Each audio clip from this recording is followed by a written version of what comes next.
أشهد أن لا شريك له وأشهد أن محمدا عبده ورسوله أرسله بالحق بشيرا ونذيرا وداعيا إلى الله بإذنه وسراجا منيرا أما بعد فإن أصدق الحديث كتاب الله وخير الهدي هدي محمد صلى الله عليه وسلم وشر الأمور محدثاتها وكل محدثة بدعة وكل بدعة ضلالة وكل ضلالة في النار يا أيها الذين آمنوا اتقوا الله حق تقاته ولا تموتن إلا وأنتم مسلمون يا أيها الناس اعبدوا ربكم الذي خلقكم من نفس واحدة وخلق منها زوجها وبث منهما رجالا كثيرا ونساء واتقوا الله الذي تساءلون به والأرحام إن الله كان عليكم رقيبا يا أيها الذين آمنوا قولوا قولا سديدا يصلح لكم أعمالكم ويغفر لكم ذنوبكم ومن يطع الله ورسوله فقد فاز فوزا عظيما فقد قال الله تبارك وتعالى في كلامه المجيد وفي الفرقانه الحميد واعبد ربك حتى يأتيك اليقين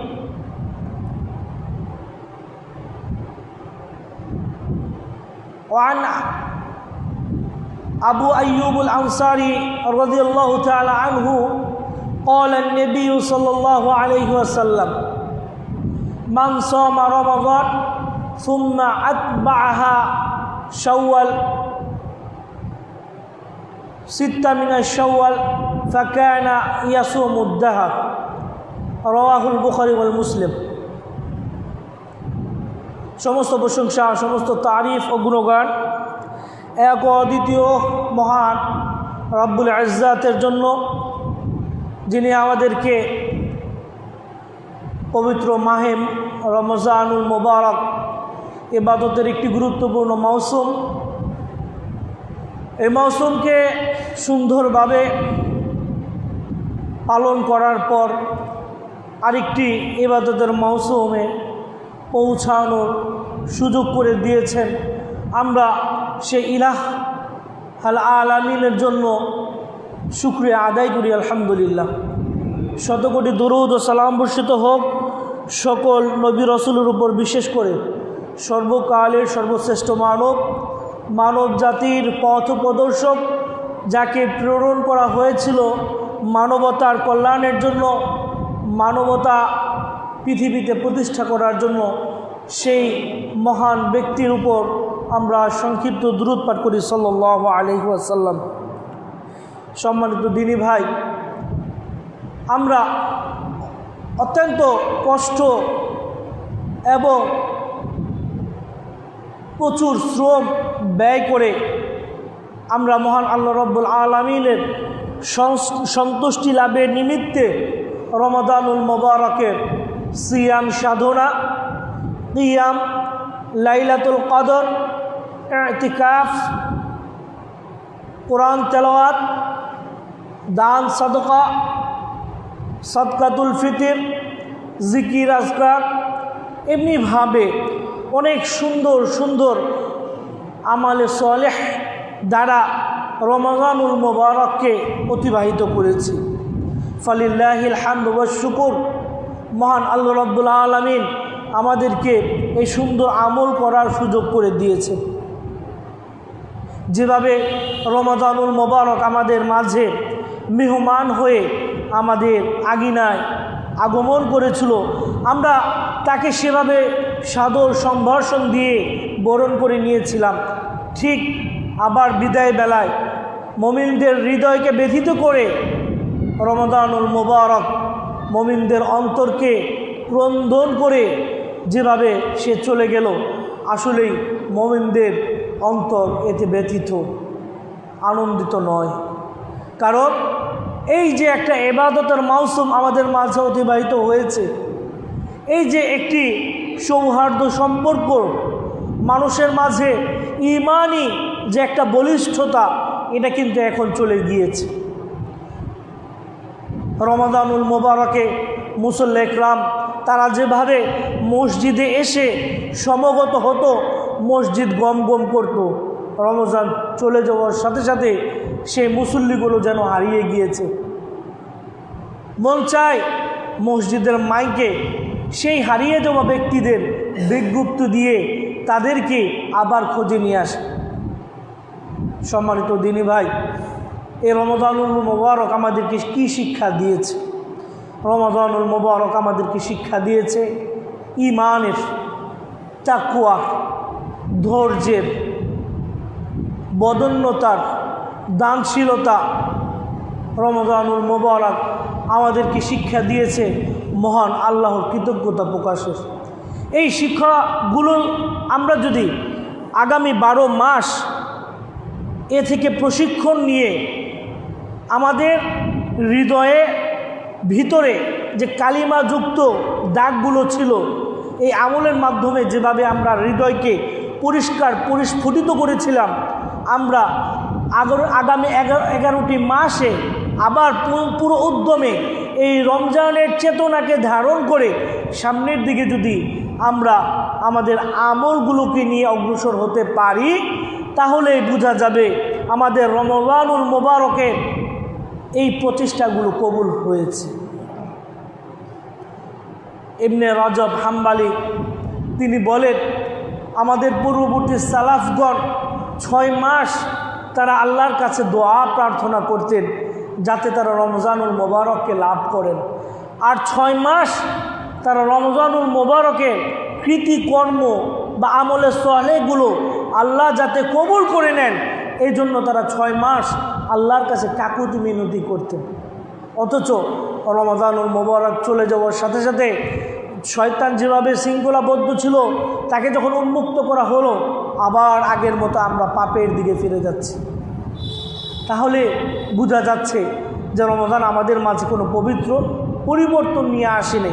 যদি এই রমজান আমাদের মাঝে পরিবর্তন না নিয়ে আসে, তাহলে ওই হাদিসের আলোকে, যেই হাদিসে জিবরাইল আলাইহিস সালাম বদদুয়া করছিলেন যে রমজান পেল আর নিজের গুনাহ খাতাকে মাফ করিয়ে নিতে পারল না, তার মতো নালায়েক হতভাগা, তার নাক ধুলায় দূষিত হোক, সে ধ্বংস হোক, আল্লাহ রসুল বলেছিলেন আমিন। ঠিক আমরা তাদের কাতারে চলে যাব। আল্লাহ রব্বুল আলামিন পবিত্র কোরআনে ইরশাদ করেছেন, ওয়াবুদ রব্বাকা হাত্তা ইয়াতিয়াকাল ইয়াকিন। আর তোমরা ইয়াকিন, তাফসীর কারকগণ ইবনে উমর রাদিয়াল্লাহু তাআলা আনহু তিনি বর্ণনা করেন, ইয়াকিন দ্বারা এখানে উদ্দেশ্য হচ্ছে মৃত্যু, তথা মৃত্যু অবধি একজন মুমিন তার ইবাদতকে জারি রাখবে। এটাই হচ্ছে মহান আল্লাহর পক্ষ থেকে তার অঙ্গীকার। মহান আল্লাহ, আমরা যখন আলামে আরওয়াহ বা রূহের জগতে ছিলাম, তখন আদম আলাইহিস সালামের পিঠ থেকে তার সকল সন্তানদেরকে বের করে একটি প্রতিজ্ঞা নিয়েছিলেন, আলাস্তু বিরাব্বিকুম ক্বালু বালা, আমি কি তোমাদের রব নই? সেই দিন কিন্তু সকল রূহ, পৃথিবীর সূচনা লগ্ন থেকে মৃত্যু পর্যন্ত সকলেই কিন্তু আমরা স্বীকৃতি দিয়েছিলাম, বালা, হ্যাঁ আমরা সাক্ষ্য দিচ্ছি আপনি আমাদের রব। তাহলে দুনিয়ায় আসার পর সেই রবের নাফরমানির কাজে যদি পুনরায় আমার লিপ্ত হয়ে যায়, আমরা কিন্তু আমাদের স্বীয় প্রতিজ্ঞা, অঙ্গীকারকে নষ্ট করে ফেললাম। অতএব সম্মানিত মসজিদের সমবেত মুসল্লি একরাম, সকলের নিকট আমি নিজেকে সহ সকলকেই যে উদাত্ত আহ্বান জানাচ্ছি, আল্লাহ রব্বুল আলামিনের কাছে আমরা এই রমজানুল মোবারকে যেভাবে সুন্দরভাবে আমলগুলো করে নিজেদের আমলের ভান্ডারকে মজবুত করতে পেরেছি, আগামী দিনগুলোতে যাতে এই শিক্ষা নিয়ে আমরা সামনে অগ্রসর হতে পারি। রমাদান আমাদেরকে কি শিক্ষা দিয়েছে? রমাদান আমাদেরকে শিক্ষা দিয়েছে ধৈর্যের। কারণ রমাদান এমন একটি মাস, যেই মাসে একজন ব্যক্তি সুবে সাদেক থেকে সূর্যাস্ত পর্যন্ত না খেয়ে না পানাহার করে এবং তার ঘরে হালাল স্ত্রী থাকার পরেও তার সংস্পর্শ থেকে নিজেকে বিরত রাখার মাধ্যমে যে আত্মসংযম সে অর্জন করেছে, এই ধৈর্য তাকে আগামী 11টি মাস চলার জন্য সহায়ক হবে। এই রমজানের সিয়াম তাকে খারাপ কথা, অশ্লীল কথা, ফাহেসা কথা থেকে যেভাবে বিরত রেখেছে, এই ধৈর্যের প্রশিক্ষণ আগামী 11টি মাস মুমিনদেরকে ধরে রাখতে হবে। যদি ধরে রাখা যায় তাহলে বোঝা যাবে এই রমজানুল মোবারকে যে ধৈর্যের প্রশিক্ষণ সেটা মুমিন লাভ করেছে। একজন মুমিন সে নিজের নাফসের কুপ্রবৃত্তির বিরুদ্ধে রমজানের সিয়ামের মাধ্যমে যেভাবে মুজাহাদা করেছে, যেভাবে প্রচেষ্টা চালিয়েছে, এই প্রচেষ্টা আগামী 11টি মাস তাকে চালিয়ে যেতে হবে। এটাই হচ্ছে রমজানের একটি গুরুত্বপূর্ণ শিক্ষা। আল্লাহ রব্বুল আলামিন সূরা জুমারের 10 নম্বর আয়াতে বলে দিয়েছেন, আর ধৈর্যশীলদের প্রতিদান পরিপূর্ণরূপে দেয়া হবে। সুবহানাল্লাহ। একজন ধৈর্যশীল ব্যক্তিকে তার পরিপূর্ণ প্রতিদান মহান আল্লাহ দেওয়ার প্রতিজ্ঞা করেছেন। অতএব এই রমজানুল মোবারকের যে ধৈর্যের প্রশিক্ষণ, এটা আমরা নিজেদের মাঝে ধারণ করব। আত্মসমর্পণ, আমরা রমজানুল মোবারকে মহান আল্লাহর কাছে যেভাবে আত্মসমর্পণ করে ইসলামের বিধিবিধানগুলো, নিয়মকানুনগুলো, ইসলামের যে সমস্ত আদেশ নিষেধগুলো রয়েছে, আমরা এগুলোর প্রতি যেমন নত জানু হয়ে ইবাদতগুলো করেছি, আগামী 11টি মাস এই বিষয়গুলো আমরা যাতে ধারণ করতে পারি। আল্লাহ রাব্বুল আলামিন পবিত্র কোরআনে সূরা জারিয়াতে 56 নম্বর আয়াতে বলেছেন, ওয়ামা খলাকতুল জিন্না ওয়াল ইনস ইল্লা লিয়াবুদুন, আমি জিন এবং মানুষকে সৃষ্টি করেছি এজন্যই যে তারা আমার দাসত্ব করবে। একজন দাস তার মনিবের কাছে যেভাবে আত্মসমর্পণ করে, ঠিক একজন মুমিন রমাদানুল মোবারক থেকে এই আত্মসমর্পণের শিক্ষা প্রশিক্ষণ লাভ করেছে। একজন সেনাবাহিনীর যিনি সৈনিক, তাকে কিন্তু প্রথমেই ক্যান্টনমেন্টে পাঠানো হয় না। প্রথমে সে যখন চাকরিতে তাকে অ্যাপয়েন্টমেন্ট দেওয়া হয়, তাকে প্রথমেই পাঠানো হয় প্রশিক্ষণ দেওয়ার জন্য। তাকে আগে প্রশিক্ষণ দেওয়ার মাধ্যমে তার মাঝে কতটুকু শক্তি, ধৈর্য এবং ক্ষমতা রয়েছে সেটা কিন্তু আগে যাচাই বাছাই করা হয়।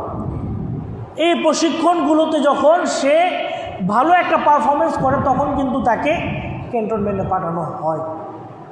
কারণ প্রশিক্ষণ ব্যতীত কোনো ব্যক্তি নিজের জীবনে সফলতা অর্জন করতে পারে না। তাই এই রমজানুল মোবারক আমাদেরকে মহান আল্লাহর কাছে আত্মসমর্পণ করার বিষয়ে শিক্ষা দিয়েছে।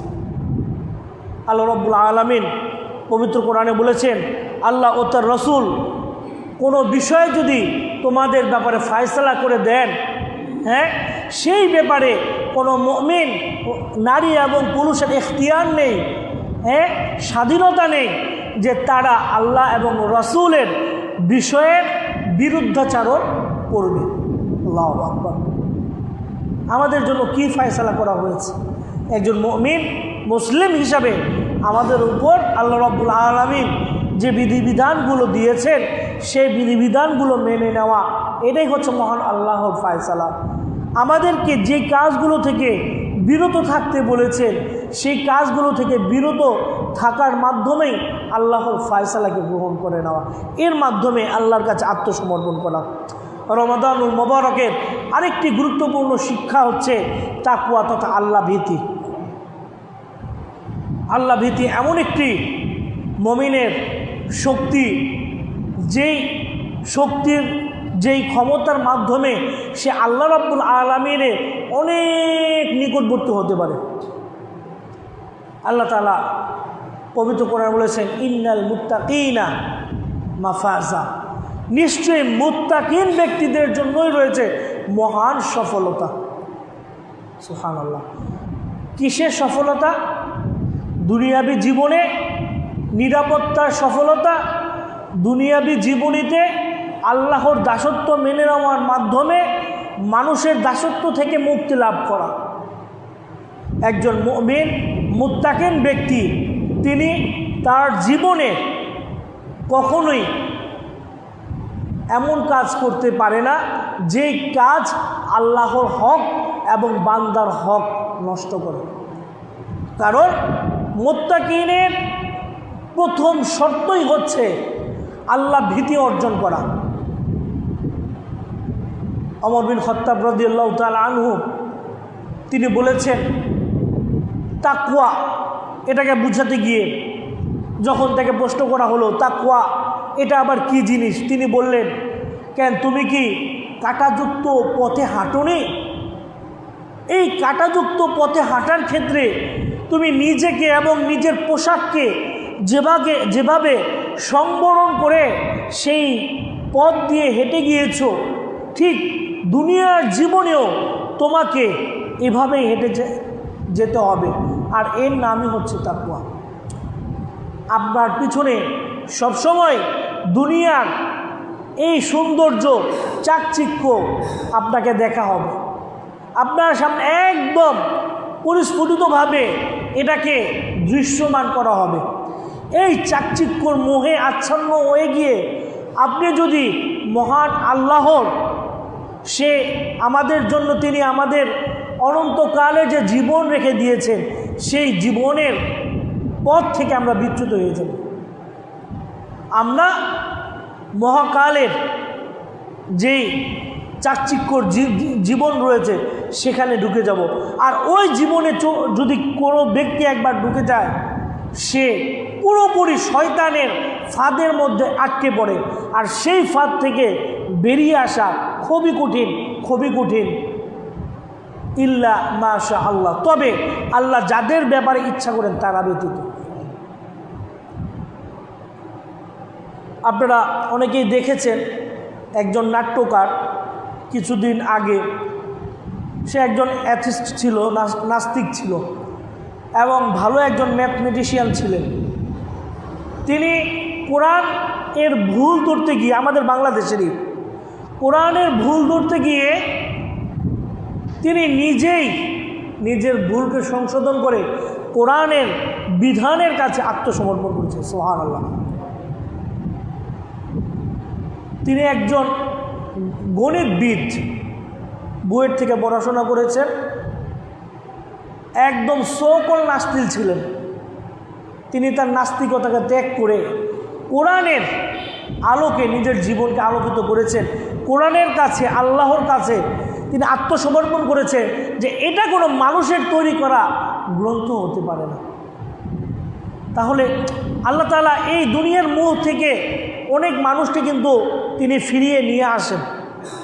অনেক বড় বড় হলিউড বলিউডের বড় বড় তারকা তারা কিন্তু এই মোহ, এই চাকচিক্যময় লাইফস্টাইল থেকে চলে আসছেন আল্লাহর ইচ্ছায়, তবে এর সংখ্যা খুব নগণ্য। তাই আমরা এমন জীবনকে নিজেদের মধ্যে ধারণ করব না যেই জীবন দুনিয়ার মোহে মোহিত করে আমাদের অনন্ত অসীম যে জীবন, পরকালীন জীবন, সেই জীবনকে বাধাগ্রস্ত করে। সম্মানিত দিনে ভাই, বলছিলাম তাকওয়ার বিষয়ে। আল্লাহ রাব্বুল আলামিন সিয়াম ফরজ করার যে মূল উদ্দেশ্য সেটা হচ্ছে তাকওয়া অর্জন করা, আল্লাহ ভীতি অর্জন করা। তাকওয়া এর কথা যেহেতু চলছে, একটি ঘটনা আপনারা সকলেই জানেন, তারপরেও স্মরণ করে দেওয়ার জন্য। ওই যে 3 বন্ধু যারা গুহার মধ্যে আটকে পড়েছিল, তারা কিন্তু নিজেদের তাকওয়ার শক্তিতেই সেই গুহার মুখ থেকে মুক্তি লাভ করেছে। তাদের মাঝে একজন কে ছিল যে আল্লাহর ভয়ে পিতামাতার খেদমতে নিজেকে নিয়োজিত রেখে একটি রাতে তিনি অতিবাহিত করেছেন। সারা রাত না ঘুমিয়ে পিতামাতার জন্য দুধের পেয়ালা নিয়ে দাঁড়িয়েছিলেন, যে পিতামাতার ঘুম ভেঙে পিতামাকে জাগিয়ে এখন দুধ পান করাবেন, এর চেয়ে ভালো পিতামাতা জাগলেই তাদেরকে দুধ পান করাবেন। এই উদ্দেশ্য যে আল্লাহ তাআলা তার এই কাজটিতে সন্তুষ্ট হয়ে যাবেন। তিনি আল্লাহর কাছে এই কাজের ওয়াসিলায় আল্লাহর কাছে দোয়া করলেন, আল্লাহ এই গুহার মুখটিকে উন্মোচিত করে দিলেন। সুবহানাল্লাহ। বাইরের আলোটি এখন ভিতরে ঢুকছে, কিন্তু এখনও তারা বের হতে পারবে না। দ্বিতীয় বন্ধু, তিনি একজন আমানতদার ছিলেন। আজকাল তো আমানতের কথা বললে অনেক কিছুর কথা চলে আসে। আজকে আমাদের দেশের উন্নয়নের পথে সবচেয়ে বড় বাধা হচ্ছে দুর্নীতি, ইনসাফ, আমানতদারিতা, এগুলো আমাদের মাঝে নেই। আমরা যারাই এই ক্ষমতা গ্রহণ করি, আমাদের মাঝ থেকে ন্যায়, ইনসাফ, দুর্নীতি এগুলো কিন্তু চলে আসে, অটোমেটিকলি চলে আসে। কারণ ওই যে পরকালীন জীবনের যে জবাবদিহিতা, এই জবাবদিহিতার কথা আমরা স্মরণ রাখি না। আল্লাহ তাআলা যে পবিত্র কোরআনে বলেছেন, ওয়াবিল আখিরাতি হুম ইউকিনুন, আরে মুত্তাকিন তো তারাই যারা আখিরাতের প্রতি ইয়াকিন রাখে, বিশ্বাস রাখে। আদৌ কি আমরা আখিরাতের প্রতি বিশ্বাসী? আমরা কি আমাদের দায়িত্বগুলো যথাযথভাবে পালন করছি? যেভাবে আল্লাহ রাসূল বলেছেন, ওয়াকুল্লুকুম রাঈন ওয়াকুল্লুকুম মাসউলিন আন রাইয়াতিহি, তোমরা প্রত্যেকেই দায়িত্বশীল, আর প্রত্যেকের দায়িত্ব সম্পর্কে তোমাদেরকে জিজ্ঞাসিত করা হবে। ইসলামের একটি গুরুত্বপূর্ণ বিষয় হচ্ছে আমানতদারিতা। ইসলামের একটি গুরুত্বপূর্ণ বিষয় হচ্ছে দুর্নীতি থেকে নিজেকে বিরত রাখা। ইসলামের একটি খুব ইম্পর্টেন্ট বিষয় হচ্ছে নিজেকে ব্যয়ের ক্ষেত্রে ইনসাফপূর্ণ অবস্থানে রাখা, অপচয়, অপব্যয় এবং কৃপণতা থেকে নিজেকে বিরত রাখা। এই যে গুণাবলীগুলো, এটা কিন্তু একজন মুত্তাকিন ব্যক্তিরই গুণাবলী। সূরা ফুরকানে আল্লাহ তাআলা কয়েকটি গুণাবলীর কথা উল্লেখ করেছেন। তার মধ্যে একটি হচ্ছে একজন মুমিন, একজন আল্লাহর বান্দা, রহমানের বান্দা, তিনি কখনোই ব্যয়ের ক্ষেত্রে ইসরাফ করতে পারেন না, অপচয়, অপব্যয় করতে পারেন না। আবার একজন আল্লাহর বান্দা, রহমানের বান্দা, তিনি কৃপণ হতে পারেন না। তিনি এই দুটির মধ্যবর্তী অবস্থানে থাকবেন। মানে তিনি দানও করবেন, সঞ্চয় করবেন, সঞ্চয়কৃত সম্পদ যদি নিসাব পরিমাণ হয় আবার যাকাতও দিবেন। এই যে ইসলামের অর্থনীতির একটা সৌন্দর্য, একটি ব্যবস্থাপনা, এই ব্যবস্থাপনা যারা গ্রহণ করবে তারাই প্রকৃত মুত্তাকিন হতে পারবে। লক্ষ লক্ষ কোটি কোটি টাকা দুর্নীতিগ্রস্ত করে এই দেশকে পিছিয়ে দেওয়া হয়েছে। যে বা যারাই এই জনগণের আত্মসৎকৃত সম্পদগুলো লুট করে নিয়ে গিয়েছে, তারা কেউ কিন্তু ছাড় পাবে না। দুনিয়াও তারা লজ্জিত হয়েছে, অপমানিত হয়েছে, পরকালের অপমান তো রয়েছে।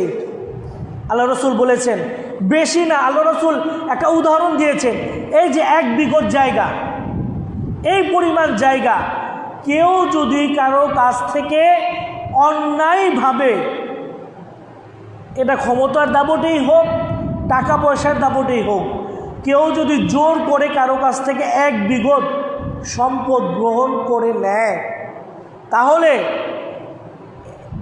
এই সম্পদগুলোকে জ্যামিতিক হারে আল্লাহ তাআলা বৃদ্ধি করে তার ঘাড়ে কিয়ামত দিবসে চাপিয়ে দিবেন। এটা কি সম্ভব? একটা জমিনকে ঘাড়ে করে নিয়ে হাঁটা কি সম্ভব? যারা মোটামুটি দিনমজুর ভাইরা আছেন, সর্বোচ্চ 100 কি 150 কেজি, 3 মণ, 3.5 মণ বা 4 মণ ধান বা গম বা বস্তা তারা বহন করতে পারেন। একটা জমিন একজনের পিঠের উপরে দিয়ে দিবেন, এটা বহন করা মানুষের পক্ষে সম্ভব? এটা তো হাসরের ময়দানের অবস্থান। জাহান্নামে ঢুকার পর তার শাস্তিটা কি হবে? এই দুর্নীতি, এই অপচয়, অপব্যয়, এগুলো খুব ভয়ঙ্কর অপরাধ। আমরা হয়তো এগুলো আমাদের কাছে এখন মানে মনে হয় যে এগুলো হয়তো ওরকম কোনো বড় অপরাধ না, মানে এটা এখন আমরা কি মেনে নিয়েছি যে একজন মানুষ এত কাজ করবে, এটি তিনি করতেই পারে, নাউজুবিল্লাহ। না, এই সুযোগ নেই। এই অর্থ, এই সম্পদ, এটা মানুষের সম্পদ, এটা মানুষের অর্থ, এগুলোর জবাবদিহিতা রয়েছে। এক সাহাবী তিনি জাকাতের মাল উত্তোলন করতে গিয়েছেন। সাহাবীর নামটা আমার মনে আসছে না এই মুহূর্তে। আল্লাহ রাসূল সাল্লাল্লাহু আলাইহি ওয়াসাল্লামের কাছে জাকাতের মাল নিয়ে এসে যখন মালগুলো জমা দিচ্ছেন বাইতুল মালে, তিনি বলছেন এটা হচ্ছে আমার মাল, মানে নিজেরটা আগে রেখে দিয়ে তারপর বাকিগুলো জমা দিলেন। আল্লাহ রাসূল তার উপর রাগান্বিত হয়ে, ক্ষুব্ধ হয়ে তিনি মেম্বারে দাঁড়িয়ে জনগণকে সতর্ক করলেন যে এই ধরনের উপঢৌকন জাকাত উত্তোলন করতে গিয়ে নেওয়া নিষেধ এবং হারাম। এটা হারাম, কারণ যে ব্যক্তি জাকাত দিবে সে এই ধরনের উপঢৌকন দেওয়ার মাধ্যমে সে দুর্নীতি করবে তার সম্পদের। সে যথাযথ জাকাত দিবে না, তাকে খুশি করে সে তার জাকাতের মালামালের ফাঁকি দিবে, আর এর মাধ্যমে দরিদ্র মানুষ তার অধিকার থেকে, তার অর্থনৈতিক যে অধিকার, সেই অধিকার থেকে বঞ্চিত হবে। আর এটা কখনোই ইসলামী সমাজ ব্যবস্থা এটা কখনোই গ্রহণ করতে পারে না। জাকাতের মূল মালিকানাই হচ্ছে গরিব মিসকিন, যে 8টি খাত রয়েছে এই শ্রেণীর লোকদের জন্য। এরা ছাড়া অন্য কেউ এই জাকাতের মালের মালিকানা দাবি করতে পারবে না।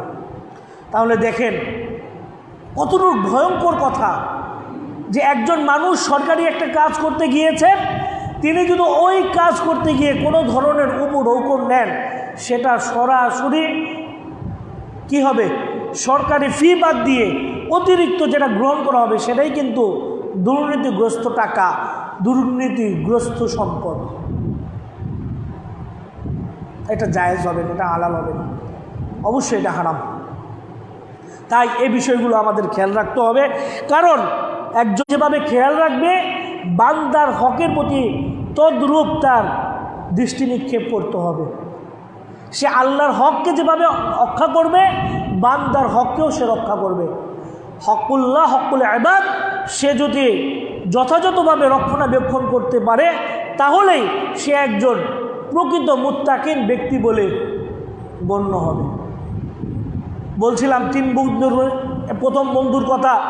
দ্বিতীয় বন্ধু, তার কাছ থেকে তার এক শ্রমিক কিছু টাকা পয়সা পাওনা ছিল। যে হোক, একটা মনোমালিন্য হওয়ার কারণে তিনি তার পাওনাটা রেখেই তার কাছ থেকে চলে গিয়েছেন।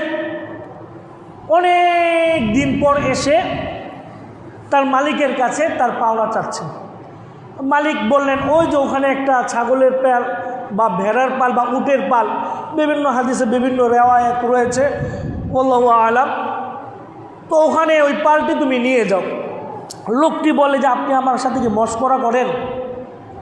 আমি আমার যতটুকু অর্থ আপনার কাছে পাই সেই অর্থটি আমাকে দিয়ে দেন, আমি চলে যাব।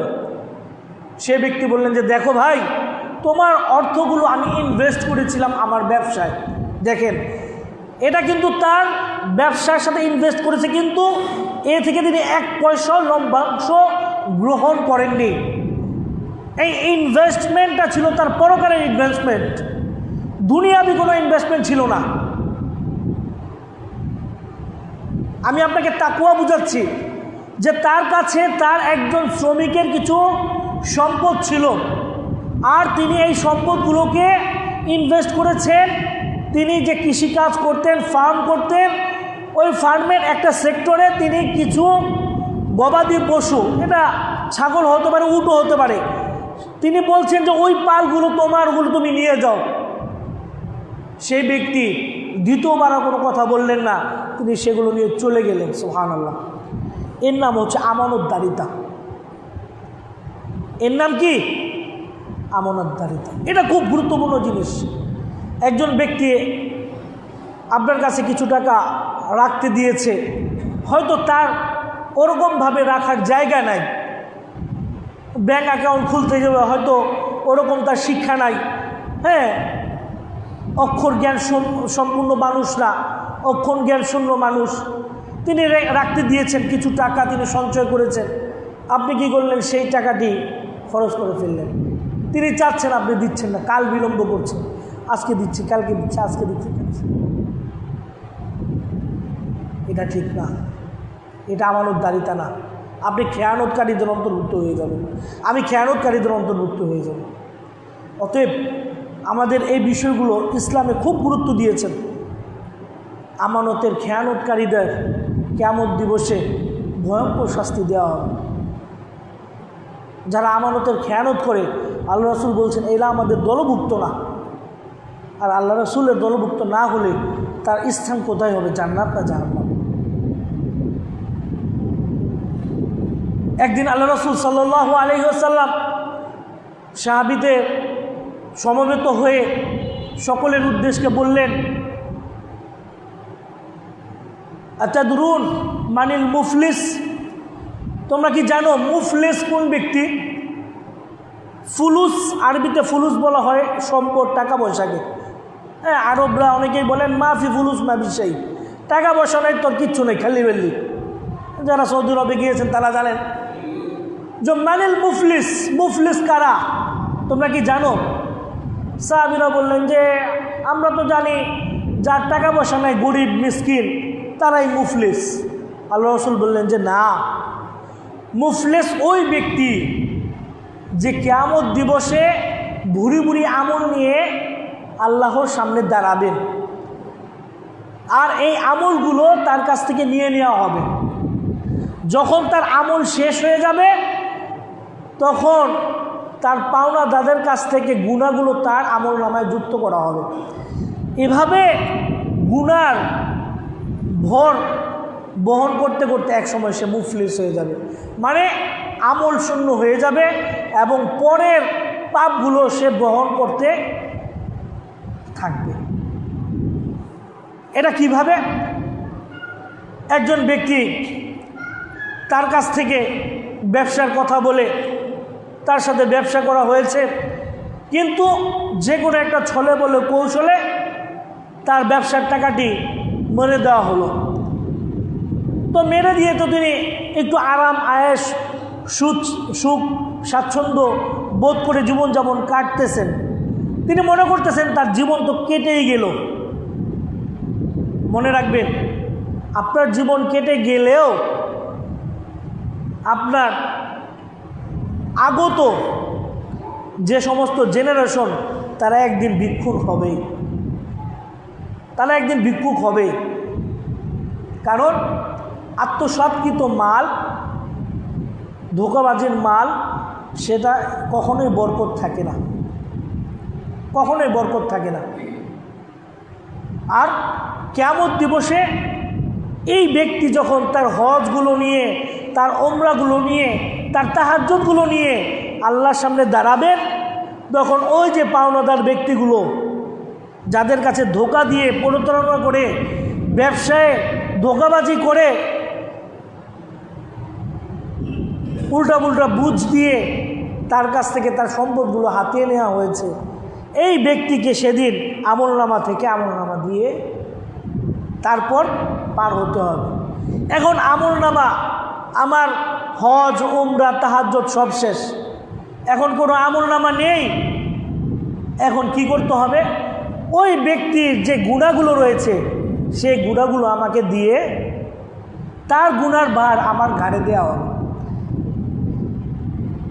সতর্ক হই দিনী ভাইরা, আমি আমার নিজেকে সহ সকলকেই বলছি, আমরা সতর্ক হই।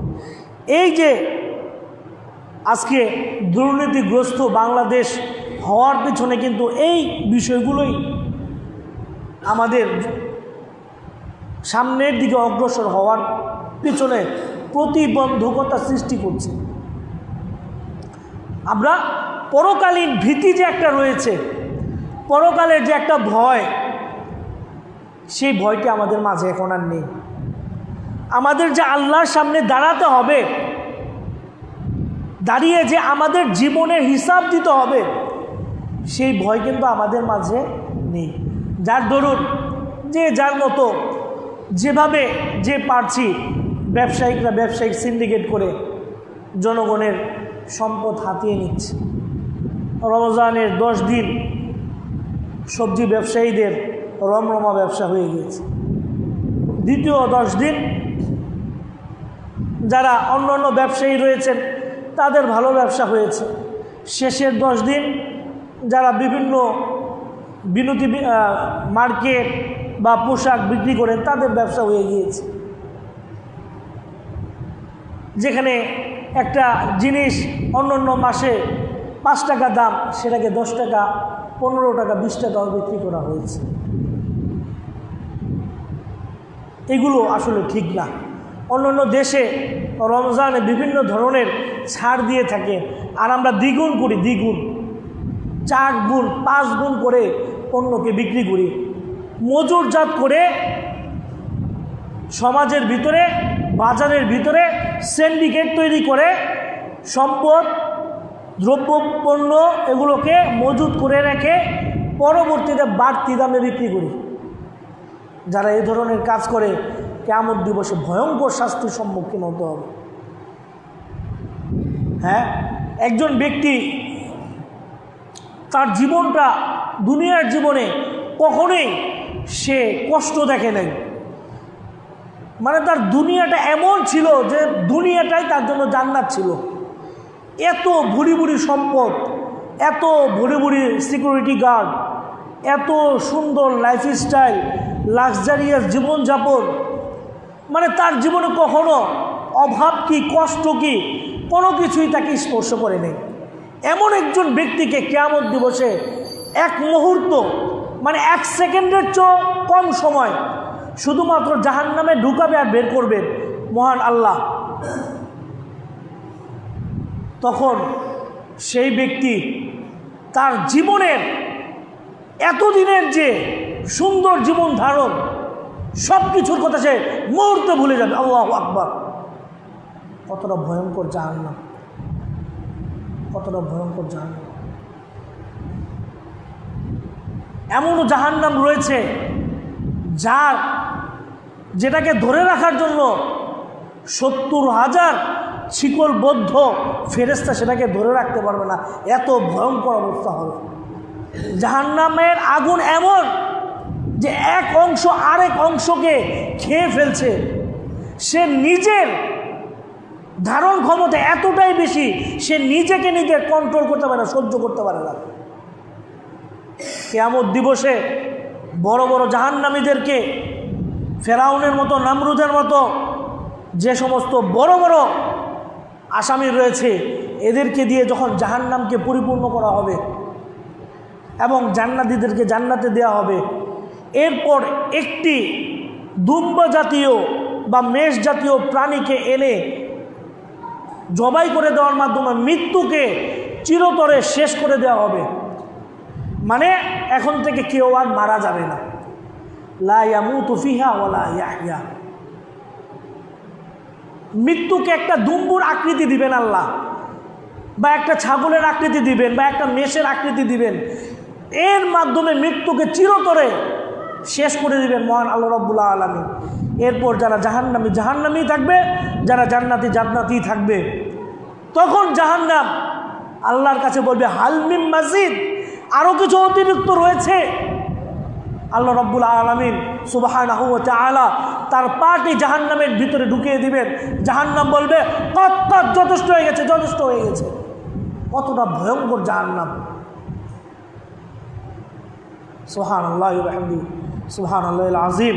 আল্লাহুম্মা আজিনা মিনান নার, আল্লাহুম্মা আজিনা মিনান নার, আল্লাহুম্মা আজিনা মিনান নার। এই জাহান্নামে কিন্তু এই সমস্ত দুর্নীতিগ্রস্ত ব্যক্তিদেরকে কিয়ামত দিবসে ঢুকানো হবে। অতএব আমরা প্রত্যেকেই দায়িত্বশীল, আর দায়িত্বশীল ভূমিকা আমাদেরকে পালন করতে হবে। যদি আমরা আমাদের দায়িত্বের ব্যাপারে মানুষ হিসাবে হয়তো দুর্বলতা থাকতে পারে, কিছুটা অলসতা আসতে পারে, তখন আমরা চেষ্টা করব নিজেদের অলসতাকে নিজেদের দায়িত্ব ব্যাপারে কিছুটা সিনসিয়ার হয়ে যাওয়া, যে না, আমাকে তো এই দায়িত্বের জন্য আমার কোম্পানি, আমার প্রতিষ্ঠান আমাকে একটা বেতন দিচ্ছে, এর মাধ্যমে তো আমার পরিবার পরিচালনা করা হচ্ছে, আমি কিভাবে আমার দায়িত্বতে অবহেলা করতে পারি। ঠিক মালিক পক্ষকেও খেয়াল রাখতে হবে যে মানুষের উপর কাজগুলো অন্যায়ভাবে চাপিয়ে দেওয়া ঠিক হবে না। যার যতটুকু অ্যাবিলিটি আছে সেই অ্যাবিলিটি অনুযায়ী তাকে দায়িত্ব দিতে হবে। একজন মানুষকে 10 ঘন্টার জন্য নিয়ে যদি আমি 12 ঘন্টা খাটাই, এটা কিন্তু জুলুম। এর জন্য কিয়ামত দিবসে কিন্তু মুফলেস হতে হবে। অতএব আমরা এই বিষয়গুলো খেয়াল রাখব। তাকওয়া খুব গুরুত্বপূর্ণ জিনিস, তাকওয়া খুব গুরুত্বপূর্ণ জিনিস।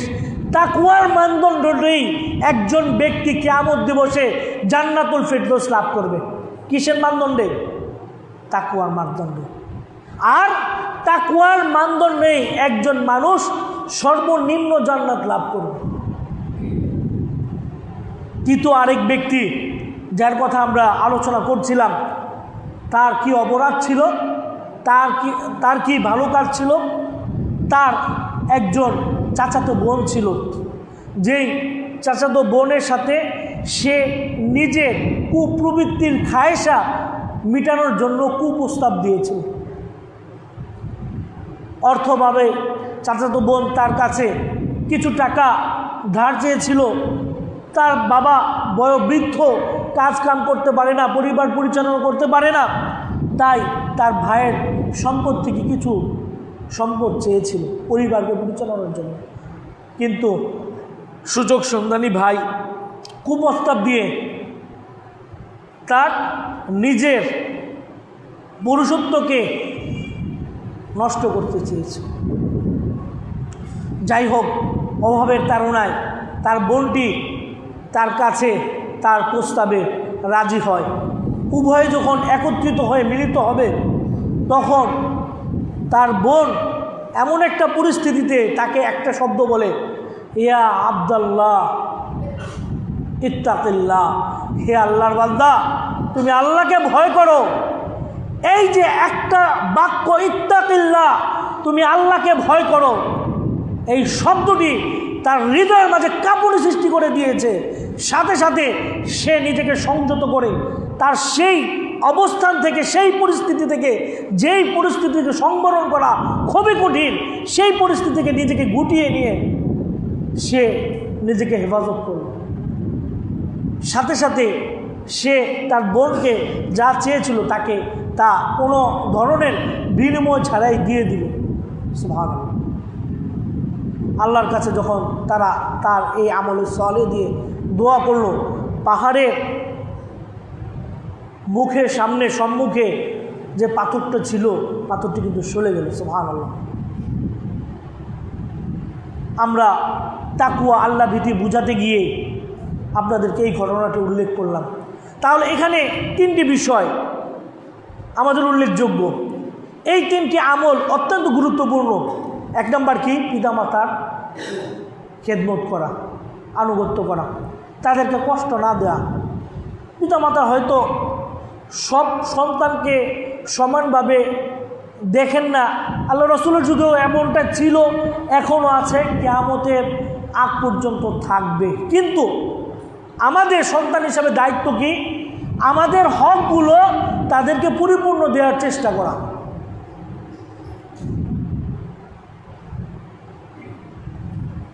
পিতামাতারা অনেক সময় দেখা যায় ছোট সন্তানকে একটু বেশি আদর করে, তার প্রতি দুর্বলতা তাদের বেশি থাকে। এটা স্বাভাবিক, সব পিতামাতার ক্ষেত্রেই এই জিনিসটা দেখা যায়। এজন্য পিতামাতাকে কখনোই এমন কথা বলা যাবে না যে কথার মাধ্যমে তারা কষ্ট পায়। আর একবার তারা যদি অন্তরে কষ্ট পেয়ে যায়, তাহলে এই কষ্টকে মুছা কখনোই সম্ভব না। হয়তো তারা সরাসরি বলবে না, কিন্তু অন্তরে একবার কষ্ট লেগে গেলে কিন্তু বদদুয়া দিতে হয় না, অটোমেটিকলি বদদুয়া কিন্তু চলে আসে। অতএব মুত্তাকিন হওয়ার একটা অন্যতম গুণ হচ্ছে পিতামাতার আদেশ নিষেধ এবং তাদের কথা মান্য করা, তাদের খেদমত করা। 2 নাম্বার কি বললাম? আমানতদারিতা। মুত্তাকিন হওয়ার অন্যতম একটা মাধ্যম কি? আমানতদারিতা। যার মাঝে আমানতদারিতা নেই তার মাঝে দিন নেই, দিন মানে ইসলাম নেই। যার মাঝে কি নাই? আমানতদারিতা নেই, তার মাঝে কি নাই? দিন নাই, ইসলাম নেই। অতএব আমানতদারিতা রক্ষা করে। 3 নাম্বার কি বললাম? অশ্লীল ফাহেসা, মন্দ কাজ থেকে, মন্দ জিনিস দেখা থেকে, অশ্লীল কথাবার্তা এবং কাজ থেকে নিজেকে সংবরণ করা, সংযত রাখা। এই 3টি গুণ যদি আমরা অর্জন করতে পারি অবশ্যই আমরা তাকওয়াশীলদের অন্তর্ভুক্ত হতে পারবো। আর এই তাকওয়ার প্রশিক্ষণই রমাদানুল মোবারক আমাদেরকে দিয়ে দিয়েছেন। রমাদানের আরেকটি শিক্ষা হচ্ছে ইবাদতের স্বাদ। আল্লাহ রাসূল বলেছেন, যেই ব্যক্তি ইবাদতের স্বাদ গ্রহণ করতে চায় সে যাতে বলে রদিতু বিল্লাহি রব্বা, আমি আল্লাহকে রব হিসাবে পেয়ে সন্তুষ্ট হয়ে গেলাম। ওয়াবিল ইসলামী দীনা, ইসলামকে দিন হিসাবে পেয়ে সন্তুষ্ট হয়ে গেলাম। ওয়াবি মুহাম্মাদিন সাল্লাল্লাহু আলাইহি ওয়াসাল্লাম রাসূলা, এবং মুহাম্মদ সাল্লাল্লাহু আলাইহি ওয়াসাল্লামকে আমার জীবনের একমাত্র আদর্শ হিসাবে গ্রহণ করে তার প্রতি রাজি খুশি সন্তুষ্ট হয়ে গেলাম। যে ব্যক্তি এই 3টি জিনিস ধারণ করতে পারবে, এই চেতনা নিজেদের মাঝে নিতে পারবে, সে ঈমানের স্বাদ, ইবাদতের স্বাদ লাভ করতে পারবে। সুবহানাল্লাহ। কয়টা জিনিস? 1 নাম্বার আল্লাহকে রব হিসাবে গ্রহণ করা, 2 নাম্বার ইসলামকে দিন হিসাবে গ্রহণ করা, 3 নাম্বার মুহাম্মদ সাল্লাল্লাহু আলাইহি ওয়াসাল্লামকে জীবনের সকল ক্ষেত্রে একমাত্র অনুকরণীয়, অনুসরণীয় ব্যক্তি হিসাবে গ্রহণ। যখনই আমরা করতে পারবো তখনই আমরা ইবাদতের স্বাদ পাবো। আর রমজানুল মোবারক আমাদেরকে এই শিক্ষাই দিয়ে থাকে। আয়েশা রাদিয়াল্লাহু তাআলা আনহাকে একদিন এক সাহাবী জিজ্ঞেস করলেন, উম্মাহাতুল মুমিনিন, আপনি আমাকে বলুন তো আল্লাহ রাসূলের চরিত্রটা কেমন ছিল? আল্লাহ রাসূল সাল্লাল্লাহু আলাইহি সাল্লামের চরিত্র সম্পর্কে উম্মাহাতুল মুমিনিন আয়েশা রাদিয়াল্লাহু তাআলা আনহা বললেন, কেন তুমি কি কোরআন পড়োনি? তুমি কি কোরআন পাঠ করোনি? এই কোরআনটাই হচ্ছে আল্লাহ রাসূলের জীবন্ত জীবন আদর্শ। সুবহানাল্লাহ। একজন মুমিন মুসলিম সে যতক্ষণ পর্যন্ত নিজেকে কোরআনের সাথে সম্পৃক্ত রাখবে সে ইবাদতের স্বাদ লাভ করবে। শুধুমাত্র কোরআন পাঠের মধ্যে সীমাবদ্ধ থাকলে হবে না। আমাদের কোরআনের যে আয়াতটা আমি পাঠ করছি সেই আয়াতের অর্থটি আমাদেরকে বুঝতে হবে, অনুধাবন করতে হবে। তাহলেই আমরা হৃদয়ের মাঝে কোরআনের যে অনুধাবনের যে একটা মিষ্টতা, সেটা আমরা সেই স্বাদ লাভ করতে পারব। একজন ব্যক্তি যখন জ্বরের অবস্থায় থাকে তার কাছে কাচ্চি বিরিয়ানি দিলেও কি মুক্তিতে ভালো লাগে না, মানে অরুচি, সব কিছুতেই সব খাবারে অরুচি চলে আসে। আবার যখন সে সুস্থ হয়ে যায় যে কোনো খাবার পেটে ক্ষুধা থাকলে ডাল ভাত খেলেও ভালো লাগে, তৃপ্তি পাওয়া যায়। ঠিক আমাদের মাঝেও ইবাদতের ক্ষেত্রে ক্ষুধা, সেই পিপাসা আমাদের মাঝে থাকতে হবে। ইবাদতের ক্ষুধা পিপাসা যদি না থাকে তাহলে ইবাদত করে পরিতৃপ্তির লাভ হবে না। আর ইবাদতের ক্ষুধা তখনই অর্জন হবে যখন আমরা রব হিসাবে আল্লাহকে গ্রহণ করব, যে না আমার রব আমাকে মসজিদে ডাকছে, আমাকে এখন সালাতে যেতে হবে। হ্যাঁ, আমার রব আল্লাহ তিনি বলেছেন মিথ্যা কথা বলা যাবে না, মিথ্যা মহাপাপ, মিথ্যা মানুষদেরকে জাহান্নামের দিকে নিয়ে যায়। সদা সত্য কথা বলতে হবে, সত্য মানুষদেরকে মুক্তি দেয়, আর মুক্তি মানুষদেরকে জান্নাতের পথে নিয়ে যায়। যখন আমরা রব হিসেবে আল্লাহকে গ্রহণ করব, তখন এই ইবাদতের স্বাদ লাভ করতে পারব। ঠিক তদ্রূপ যখন আমরা ইসলামকে একমাত্র দিন হিসাবে গ্রহণ করব, যে না, পৃথিবীতে যত রসম রেওয়াজ রয়েছে, মানুষের তৈরি করা মতবাদ রয়েছে, মানুষের তৈরি করা থিওরি রয়েছে, সেটা ইসলামের নামে মাযহাবি গোড়ামি হোক আর পশ্চিমাদের তৈরি করা বিভিন্ন মতবাদ বা ইজম হোক, কোনোটাকেই ইসলামের উপরে প্রাধান্য দেওয়া যাবে না। কারণ আল্লাহ তাআলা সূরা মুহাম্মাদে বলেছেন, ওয়াল্লাযী আরসালা রাসূলাহু বিল হুদা ওয়া দীনিল হক, তিনি সেই সত্তা যিনি তার রাসূলকে প্রেরণ করেছেন কি দিয়ে? হেদায়েত দিয়ে এবং সত্য দিন দিয়ে। লিইয়ুযহিরাহু আলাদ-দীনি কুল্লি, যেই সত্য দিন সকল দিনের উপর প্রাধান্য লাভ করবে, বিজয় লাভ করবে। যদিও কাফেররা এটাকে অপছন্দ করে।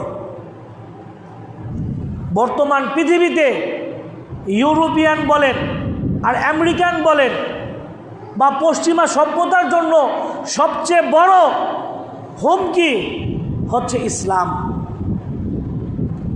কারণ তারা ইসলামকে যতটুকু ভয় করে, তারা পারমাণবিক বোমাকে ততটুকু ভয় করে না। মুসলমানরা যদি ইসলামকে পরিপূর্ণভাবে আঁকড়ে ধারণ করতে পারে, বিশুদ্ধ আকীদা, বিশুদ্ধ আদর্শ, যেই আদর্শের আলোকে সালফে সালেহিন, খোলাফায়ে রাশিদিন যেই রাষ্ট্রীয় কাঠামো গঠন করেছিল, সেই রাষ্ট্রীয় কাঠামো যদি মুসলমানরা গঠন করতে পারে, এক নেতৃত্বের আন্ডারে মুসলমানরা খেলাফতি শাসন ব্যবস্থা আনতে পারে, সেই দিন সেই বেদিন কাফের মুশরিক ইউরোপিয়ানদের, পশ্চিমাদের বিজয় করার জন্য মুসলমানদের পারমাণবিক বোমার প্রয়োজন হবে না। তারা নিজেদের শক্তি মত্তের মাধ্যমেই সকল কিছু বিজয় করে লাভ করতে পারবে। আল্লাহ রাব্বুল আলামিন সূরা আল ইমরান সহ অন্যান্য কোরআনের আয়াতে বলেছেন, ছোট ছোট দল বড় বড় দলের উপর বিজয় লাভ করেছে আল্লাহর ইচ্ছায়। বদরে কয়জন ছিল? 313 জন। মোকাবেলা করেছে কত জনের? সেখানে অস্ত্রের সবচেয়ে সুসজ্জিত একটি ব্যাটেল, একটি সেনা বাহিনী ছিল 1000 দলের মধ্যে। তারা পুরোপুরি একটা সামরিক বাহিনীতে, সুসজ্জিত একটা বাহিনীতে তারা ছিল, শক্তি এবং মত্তায় তারা বলিষ্ঠান। এই দলের মোকাবেলা করছে 313 জন মাত্র। সুবহানাল্লাহ। তাবুকের যুদ্ধে কতজনের মোকাবেলায় মুসলমানরা কতজনের উপর বিজয় লাভ করেছে? রোম পারস্য তৎকালীন জীবনে দুটি পরাশক্তি ছিল, তাদেরকে বিজয় লাভ করেছে কিসের মাধ্যমে? কোন পারমাণবিক বোমার মাধ্যমে? সম্মানিত দিনী ভাই, আল্লাহ রাসূলের জীবদ্দশায় তিনি 100টি ছোট বড় মিলিয়ে যুদ্ধ হয়েছে। সেই যুদ্ধগুলোতে সর্বোচ্চ 500 থেকে 1000 দুই দল, মানে মুসলমান এবং কাফেরদের মধ্যে মানুষ নিহত হয়েছে। তাহলে এই পশ্চিমারা তারা ইসলামকে কালিমা লেপন করার জন্য বলে যে ইসলাম এটা হচ্ছে আমাদের জন্য, মানবতার জন্য হুমকি। নাউযুবিল্লাহ। আর ইসলামের নবী তার 13 বছরের জিন্দেগিতে তিনি কখনো একটা যুদ্ধ করেন নেই। মদিনায় হিজরত করার পর 10 বছরে ছোট এবং বড় মিলে 100টি তার যুদ্ধ হয়েছিল। 500 থেকে 1000 মানুষ মারা গিয়েছে দুই দলের মধ্যে। আর তোমরা 1947 সালে 6 আগস্ট জাপানের হিরোশিমা, 9 আগস্ট নাগাসাকিতে যে লিটল বয় নামক ক্ষেপণাস্ত্র পারমাণবিক বোমা নিক্ষেপ করে 70 লক্ষ, আরেকদিন 60 লক্ষ মানুষকে তোমরা নিহত করেছো। তোমাদের খ্রিস্টান ধর্ম তো জঙ্গিবাদী ধর্ম হয় না, আর আমাদের ইসলামের নবী তার জীবদ্দশায় 10 বছরে 500 থেকে 1000 মানুষ, 2 দল মুসলমান এবং কাফের, তাদের মাঝে নিহত হয়েছে। ইসলামকে তোমরা বলো জঙ্গিবাদের ধর্ম। তারা আমাদেরকে সভ্যতা শিখাতে চায়। আরে যেই যুগে পৃথিবীতে কোনো সভ্যতাই ছিল না, সেই যুগে মুসলমানরা পৃথিবীতে সভ্যতা তৈরি করেছে। অতএব রমাদানুল মোবারক আমাদেরকে তাকওয়ার যে শিক্ষা দেয়, ইবাদতের যে স্বাদের শিক্ষা দেয়, এটা আমাদের অর্জন করতে হবে। সম্মানিত দিনী ভাই, আমরা রমাদানুল মোবারকে যে আমলগুলো ধারাবাহিকভাবে করেছি, সেই আমলগুলো আমরা অব্যাহত রাখব। কেননা আল্লাহ রসুল বলেছেন, আল্লাহর নিকট প্রিয় ওই আমলটি যেই আমলটি নিয়মিত করা হয়, যদিও সেটা অল্প হয়।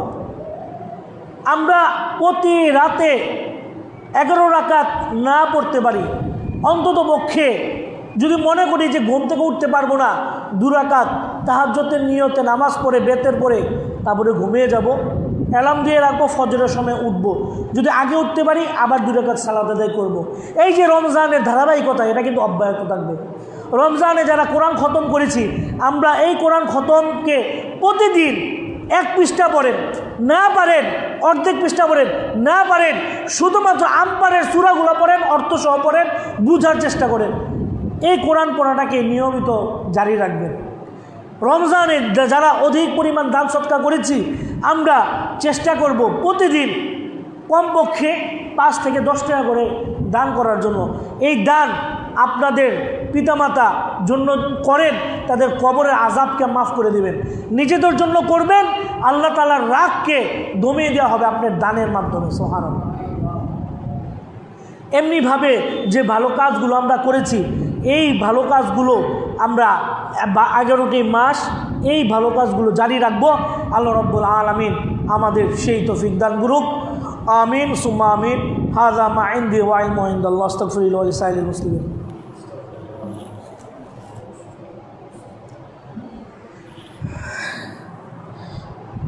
আলহামদুলিল্লাহ, আলহামদুলিল্লাহ কাফা ওয়া সালামুন আলা ইবাদিহিল্লাযীনা আসতাফা। আম্মা বা'দ। ইন্নাল্লাহা ওয়া মালাইকাতাহু ইউসাল্লুনা আলান নবী ইয়া আইয়ুহাল্লাযীনা আমানু সাল্লু আলাইহি ওয়া সাল্লিমু তাসলিমা।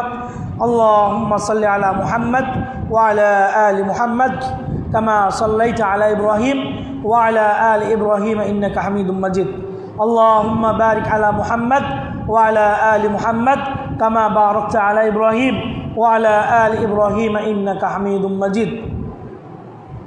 আন আবি আইয়ুবুল আনসারী রাদিয়াল্লাহু তাআলা আনহু قال قال رسول الله صلى الله عليه وسلم من صام رمضان ثم أتبعها 6 من الشوال كان يصوم الدهر মুত্তাফাকুন আলাইহি। আল্লাহ রাসূল সাল্লাল্লাহু আলাইহি ওয়াসাল্লাম বলেন, আবু আইয়ুব আনসারী হাদিসটি বর্ণনা করেন, যে ব্যক্তি রমজানের 30টি সিয়াম পালন করলো, এরপর শাওয়াল মাসের 6টি সিয়াম পালন করলো, সে যেন সারা বছর সিয়াম পালনের সওয়াব লাভ করলো। সুবহানাল্লাহ।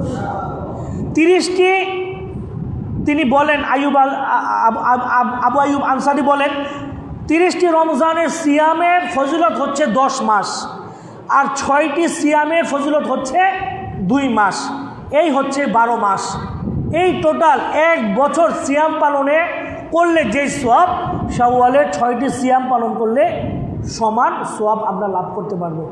তাই এই সিয়ামের ধারাবাহিকতা আমরা বজায় রাখবো। কোনো একদিন সময় হলে নফল সিয়ামের গুরুত্ব এবং ফজিলত সম্পর্কে আমরা আলোচনা করতে পারবো। আল্লাহ রাব্বুল আলামিনের কাছে আমরা দোয়া করি, আমাদের বাংলাদেশ সহ পৃথিবীর সকল অঞ্চলে যেখানে ইসলাম এবং মুসলমানদের ভাইরা এবং বোনেরা রয়েছেন, আল্লাহ রাব্বুল আলামিন তাদের উপর রহম দান করুন। আল্লাহ রাব্বুল আলামিন তাদেরকে কল্যাণ দান করুন, আল্লাহ রাব্বুল আলামিন তাদেরকে নিরাপত্তা দান করুন। রব্বানা যালামনা আনফুসানা ওয়া ইল্লাম তাগফির লানা ওয়া তারহামনা লানাকুনান্না মিনাল খাসিরিন। রব্বানা আতিনা ফিদ দুনিয়া হাসানাতাও ওয়া ফিল আখিরাতি হাসানাতাও ওয়া কিনা আযাবান নার। আল্লাহুম্মা আইজ্জিল ইসলাম ওয়াল মুসলিমিন, আল্লাহুম্মা আইজ্জিল ইসলাম ওয়াল মুসলিমিন, আল্লাহুম্মা আইজ্জিল ইসলাম ওয়াল মুসলিমিন واخذل الكفرة واليهود والنصارى والمشركين والمنافقين والملحدين والمجوسين آمين آمين. اللهم زلزل أقدامهم، اللهم زلزل أقدامهم، اللهم زلزل أقدامهم. اللهم انصر من نصر دين محمد صلى الله عليه وسلم وجعلنا منهم. اللهم آمين. اللهم انصر من نصر دين محمد صلى الله عليه وسلم وجعلنا منهم. عباد الله رحمكم الله، إن الله يأمركم بالعدل والإحسان وإيتاء ذي القربى وينهى عن الفحشاء والمنكر والبغي يعظكم لعلكم تذكرون. فاذكروني أذكركم واشكروا لي ولا تكفرون. قوموا للصلاة والإخوة.